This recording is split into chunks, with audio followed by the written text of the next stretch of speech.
happens before someone rejects Yeshua? Okay, so it really depends, but a lot of times you'll see a pattern that is developed.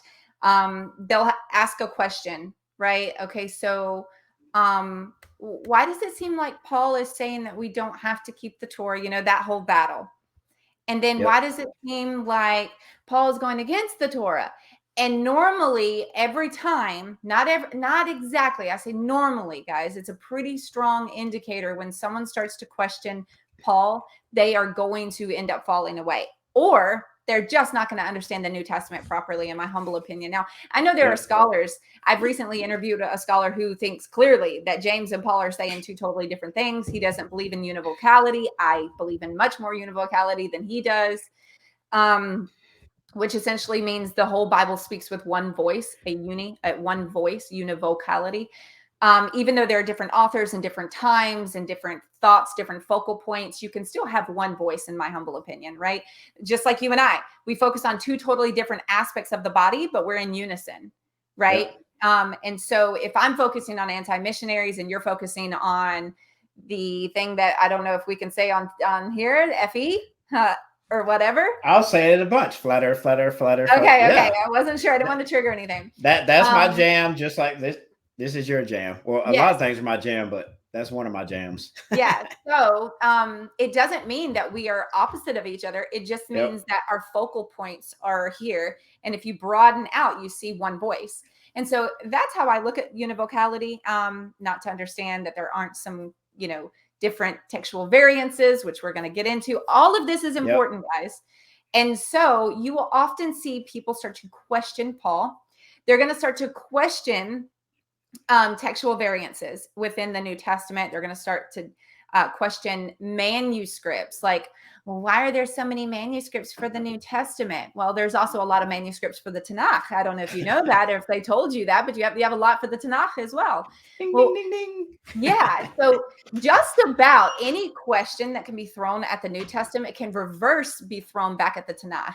And the reason why this is because what the New Testament is doing is nothing culturally different than what was done. I often say that the Old Testament and the New Testament are like a glove and a hand, and a glove. There's really no difference. It's just that, yes, it was written in Greek, and then you have the Peshitta, even, that some scholars say was written from the Greek, that has Hebraic mindset to it, even though it has some ideas of Greek. I mean, but the point being is you're going to start to see people question that, but they won't question the Tanakh. Now, if they are likewise questioning the Tanakh at the same time that they're questioning the New Testament, then you see an honest equal weights and measures there.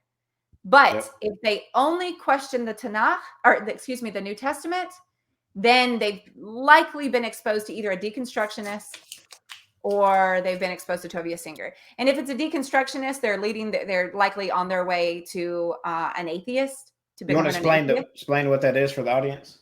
Yes. So deconstruction just means that you are deconstructing your faith. You have been exposed to something that has feminine, the feminist movement, minority groups, the idea that there's unjust wars in the Bible, going into Canaan. Slavery is another one.